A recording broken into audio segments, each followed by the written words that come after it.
Okay, so if you have an older plow, I'm going to show you two very simple upgrades that you can do on your plow to make it look a lot better and make it work a lot easier.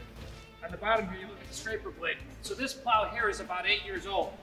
And you can see from the wear, it's about 3.5 inches wide. We installed 2 new scraper blades on this plow, 6 inches in height. What that does is give you a better plowing surface, and if you do any back plowing, it makes a big difference on the amount of snow that you're able to pull back. Secondly, what we have here is a set of SL3 headlights, which is an upgrade from the original headlights.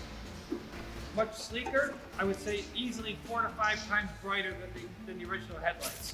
Very easy installation. Call Russo Power Equipment, talk to the service department. All we need to know is the type of plow that you have, the year, make, and model, and we can quote it for you. But it's a very easy, one-day installation that we can do.